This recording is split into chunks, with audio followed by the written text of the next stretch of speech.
Good sir. குடும்பஸ்தன் இந்த படத்தோட one line கதை.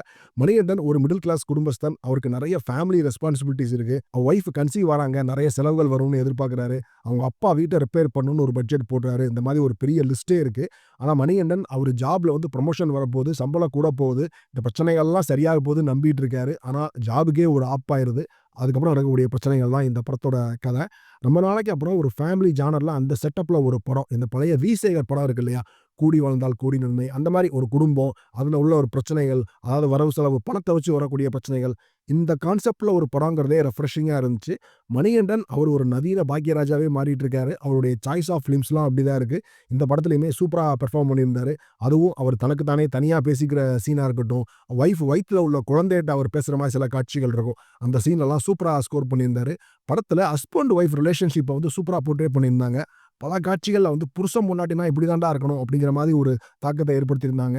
படத்துல காமெடி நெறைய இருந்தாலும், எனக்கு ஒர்க் அவுட் ஆன காமெடி வந்து, அந்த பக்கத்து வீட்டு லேடீஸ்லாம் கூடி அந்த கோயம்புத்தூர் ஸ்லாங்ல காசிப் பேசுவாங்க. அது வந்து ஒரு எதார்த்தமான காமெடியா இருந்துச்சு. ஆன் தி அதர் சைட் இந்த படம் ஒரு 80% காமெடி, 20% எமோஷன் அப்படிங்கிற மாரி தான் டிசைன் பண்ணியிருப்பாங்க. ஆனா எனக்கு இது எல்லாமே பயங்கர சினிமாத்தனமா, செயற்கையா இருந்த மாரி ஃபீல் பண்ணேன். அதாவது படம் ஆரம்பிக்கும்போது ஒரு ரிஜிஸ்டர் மேரேஜ் சீன் ஒண்ணு வரும். அந்த ரிஜிஸ்டர் மேரேஜ் நடக்கிற ஆஃபீஸ்ல, அந்த ஆஃபீஸர வந்து ஒரு கோமாளி மாரி யூஸ் பண்ற காட்சியா இருக்கட்டும். அதுக்கப்புறம் இன்னொரு சீன்ல ஒரு ஆஃபீஸ்ல உள்ள மேனேஜர வந்து ஒரு ரூம்ல லாக் பண்ணிட்டு, இன்னொருத்தர மேனேஜர் மாரி நடிக்க வைப்பாங்க. அந்த காட்சியா இருக்கட்டும். இது எல்லாமே பயங்கர செயற்கையா இருக்கும். ஜஸ்ட் ஃபார் த காமெடி ஒரு காட்சிய எப்படினாலும் எழுதலாம் அப்படிங்கிற மாரி தான் இருந்துச்சு. அதே மாரி நெறைய சீன வந்து தேவையில்லாம எக்ஸ்டெண்ட் பண்ணியிருப்பாங்க. மணிகண்டன் வந்து கையில காசே இல்லாம ஒரு கோழி வாங்க போவாரு. அப்படி ஆரம்பிக்கிற சீனு சேவல் சண்டை, சேவல் சண்டையில போலீஸ் ரைடுன்னு காட்சி எங்கெல்லாமோ போகும். இது எப்படின்னா, படத்துடைய கேரக்டர் ரைட்டிங் 2 பேர சொல்லணும். ஒண்ணு வந்து குரு சோமசுந்தரம்.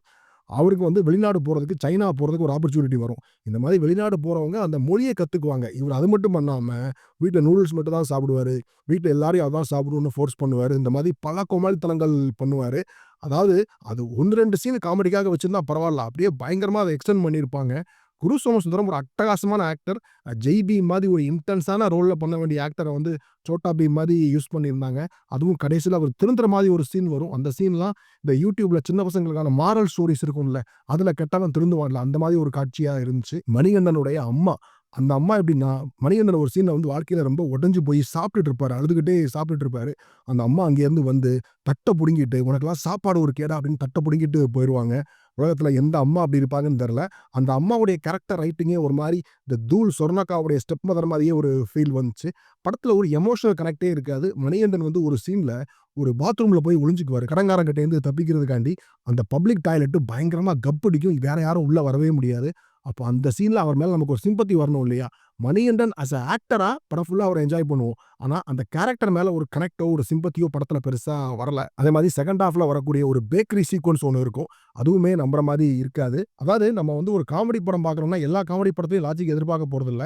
இப்போ சுந்தர் சி படம் மாரி ஒரு காமெடி படம் பார்க்குறோம் அப்படின்னா, ஒரு ஆள் மாறாட்ட கதை, ஒரு பேய வச்சு காமெடி அப்படின்னா, அப்ப நம்ம இந்த மாரி லாஜிக்லாம் பார்க்க போறதில்ல. ஆனா இது ஒரு குடும்ப படம். அந்த செட்டப்ல உள்ள படங்கும்போது நம்ம ஈஸியா கனெக்ட் ஆக முடியும் இல்லையா? ஆனா அது கனெக்ட் பண்ண விடாம பல செயற்கைத்தனங்கள் படத்துல இருந்துச்சு. மேபி இந்த படம் ஓடிடில பார்த்திருந்தா பெட்டரா ஒர்க் அவுட் ஆயிருக்கலாம். ஏன்னா எக்ஸ்பெக்டேஷன்ஸ் கம்மியா இருந்திருக்கும். ஸோ இந்த படம் உணர்த்தும் செய்தி என்னன்னா, மக்கள் ரொம்ப காய்ஞ்சு போயிருக்காங்க. ட்ரக்ஸு, செக்சுவல் அபியூஸு, வயலன்ஸு இந்த மாரி படங்கள்லாம் பார்த்து, பார்த்து சுமாரான ஃபேமிலி படம் வந்தா கூட மக்கள் கொண்டாட ரெடியா இருக்காங்க.